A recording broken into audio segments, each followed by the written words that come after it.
الله والله والله والله الله والله والله والله.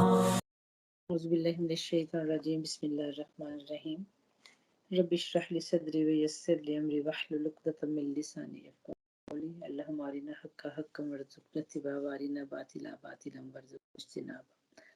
آج انشاءاللہ تعالی ہم سورۃ صاد کا 5واں رکوع کریں گے اور یہ آخری رکوع ہے اس سورۃ کا الحمدللہ۔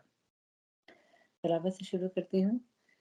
اعوذ باللہ من الشیطان الرجیم، بسم اللہ الرحمن الرحیم۔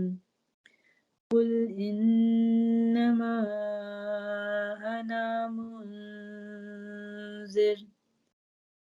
انا منذر وما من إله إلا الله الواحد القهار رب السماوات والأرض وما بينهما العزيز الغفار قل هو نبأ عظيم أنتم عنه معرضون ما كان لي من علم بملئ الأعلى إذ يختصمون أن يوحى إلي إلا أنما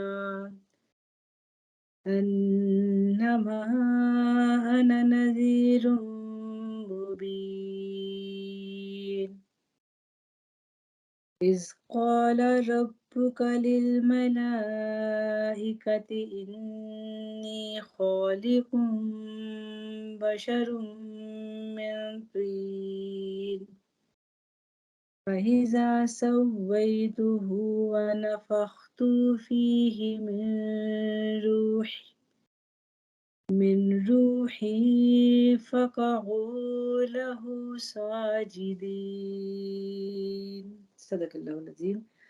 شروع کرتی ہوں اللہ کے نام سے جو بہت مہربان نہایت رحم کرنے والا ہے۔ اے نبی کریم صلی اللہ علیہ وآلہ وسلم، ان سے کہو کہ میں تو بس خبردار کر دینے والا ہوں، کوئی حقیقی معبود نہیں مگر اللہ جو یکتا ہے، سب پر غالب ہے، آسمانوں اور زمین کا مالک اور ان ساری چیزوں کا مالک جو ان کے درمیان ہے، زبردست اور درگزر کرنے والا۔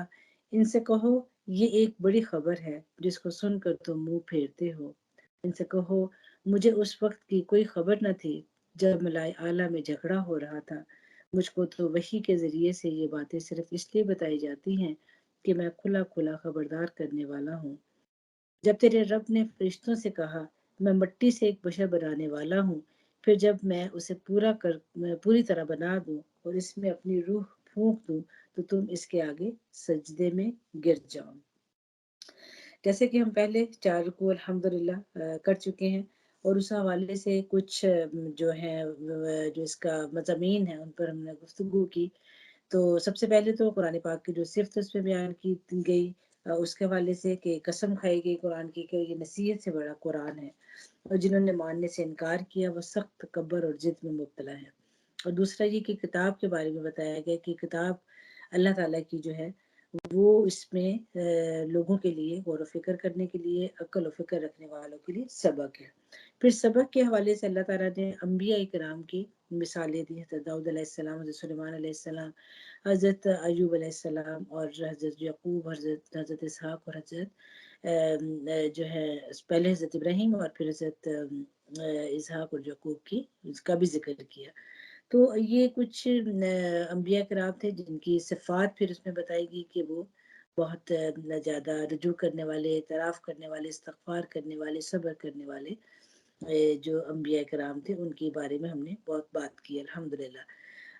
آج جب ہم بات کریں گے تو اس میں اللہ تعالیٰ کی 2 صفات اس رکوع میں اور اس کے علاوہ حضرت آدم علیہ السلام کا قصہ جو کہ ابھی جیسے میں نے ترجمہ آپ کے سامنے پڑھا تو ان کا قصہ بھی اس میں بیان کیا جا رہا ہے۔ تو اللہ تعالیٰ کی ذات جو ہے الہ واحد القہار اور دوسرا العزیز الوہاب۔ العزیز الغفار جو ہے وہ بالکل جب ہم نے پہلے پڑھا تھا اس کو جو پہلا رکوع ہے اس میں اللہ تعالیٰ کی یہ صفت بتائے گی کہ اللہ تعالیٰ کی ذات جو ہے وہ الغفور عزیز الغفار ہے الحمدللہ. تو یہ کچھ مضامین کے حوالے سے آپ کے لیے تھا کہ جب ہم پیچھے سے تھوڑا سا کچھ یاد دہانی کر لیتے ہیں تو اس سے ہمیں یہ فائدہ ہوتا ہے کہ مضامین جو ہیں وہ ہمارے سامنے تھوڑا کھل کے آ جاتے ہیں، اور اللہ تعالیٰ کی کتاب قرآن جو ہے وہ بار بار پڑھنے سے ڈفرینٹ انداز سے ہمیں قرآن کی سمجھ لگتی ہے الحمدللہ. تو یہ پورے واقعات بیان کرنے کے بعد بالکل ابتدا میں جیسے اللہ تعالیٰ نے تکبر اور ضد کی بات کی، تو اب بالکل اختتام پر بھی اللہ تعالیٰ جو ہے وہ آپ صلی اللہ علیہ وسلم کو تسلی بھی دے رہے ہیں، اپنی صفات بھی بیان کر رہے ہیں، اور تکبر کی ابتدا کہاں سے ہوئی اس کا قصہ بھی بیان کریں گے، حضرت آدم علیہ السلام کو جب اللہ تعالیٰ نے بنایا تھا. تو سب سے پہلے جو میں نے کہا کہ بھی دو اللہ تعالیٰ نے جو آیات یہاں پر ہے، قل انما انا منذر وما من الہ الا اللہ واحد القہار، اور دوسری ہے رب السماوات والارض وما بینہما العزیز الغفار.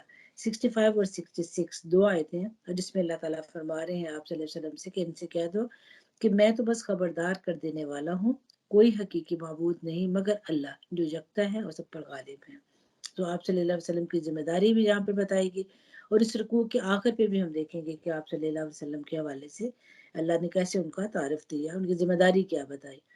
پھر اللہ تعالیٰ نے فرما دیا آسمانوں اور زمین کا مالک اور ان ساری چیزوں کا مالک جو کہ ان کے درمیان ہے، زبردست اور درگزر کرنے والا. اللہ تعالیٰ کی یہ صفت کہ اللہ تعالیٰ جو ہے وہ درگزر کرنے والے، معاف کرنے والے ہیں. معذرت کے ساتھ پہلے مجھے لگتا ہے میں نے 65 آیت کا کہہ دیا تھا، لیکن 9 آیت جو ہے وہ آ رہی ہے بالکل ابتدا میں، 9 آیت میں پہلے رکوع میں. ام عندہم خزائن رحمت ربک العزیز الوہاب، کہ کیا تیرے داتا اور غالب پروردگار کی رحمت کے خزانے ان کے قبضے میں ہیں. یعنی کہ وہ خزانے جو اللہ تعالیٰ نے، اور اس صورت میں اللہ تعالیٰ نے جن خزانوں کی بات کی، وہ ویسے تو اللہ تعالیٰ کا کلام ہی ہمارے لیے سب سے بڑا خزانہ ہے، لیکن جو اللہ تعالیٰ نے یہاں پر خزانوں کے حوالے سے بات کی، حضرت داؤد علیہ السلام، حضرت سلیمان علیہ السلام کے حوالے سے، کہ اللہ تعالیٰ نے وہ ان کو جو عطا کیا، ان کو اللہ تعالیٰ نے کسی کو عطا نہیں کیا. کوئی ایسا پیغمبر نہیں جن کے ساتھ پہاڑ جو ہیں وہ ان کے ساتھ گنگنا رہے ہوں، اور پرندے ان کے اختیار میں ہوں، یا ان کے ساتھ گنگنا رہے ہوں، یا پھر وہ جو لوہے کو نرم کر سکتے ہو، نہیں، ہمیں نہیں ملتا. جو سلطنت اللہ تعالیٰ نے سلیمان علیہ السلام کو دی، جس طرح انہیں اللہ تعالیٰ نے اختیار دیا جو شیاطین پر، ان پر ان کا یعنی کہ ان سے وہ خدمت کرواتے تھے، ہوا ان کے اختیار میں تھی، پرندوں کے، جانوروں کی زبان وہ سمجھتے تھے. تو یہ خزانے تھے اللہ تعالیٰ نے جو اللہ تعالیٰ نے عطا کیے تھے اپنے انبیاء کرام کو، اور یہ صرف ایک واحد اور قہار ہستی کر سکتے ہیں. اور جو بھی انسان غلطی اور کوتاہی کرتا ہے وہ ایک زبردست اور غفار، معاف کرنے والی ذات ہی معاف کر سکتی ہے. پھر اس میں ہم دیکھتے ہیں کہ عزیز جو لفظ ہے اس کا عین زیدے بالا دست ہونا، کسی کی اس قدر مدد کرنا کہ اس کی کمزوری رفع ہو جائے.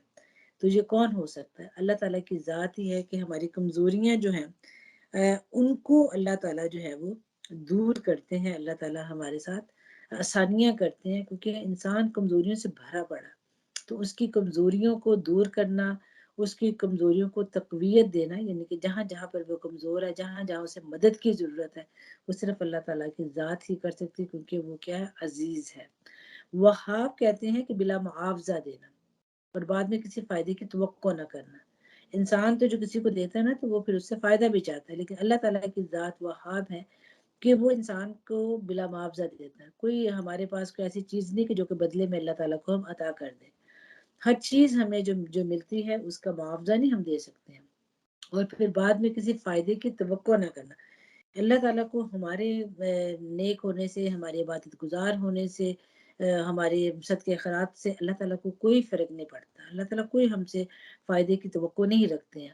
اللہ تعالیٰ کی ذات جو ہے وہ اگر چاہتی ہے کہ ہم نیک عمل کریں یا اپنے فرائض اور اپنے جو ہے ذمہ داریوں کو پورا کریں، تو اس کا فائدہ کس کو ہوگا؟ وہ ہمیں ہی اس کا فائدہ ہوگا، کیونکہ اس کے ذریعے ہی تو ہم جنت کما سکتے ہیں. تو اللہ تعالیٰ کی یہ جو صفت یہاں پہ بیان کی گئی ہے کہ اللہ تعالیٰ جو ہے وہ عزیز بھی ہے، اور پھر اللہ تعالیٰ کی صفت بیان کی گئی کہ وہاب بھی ہے.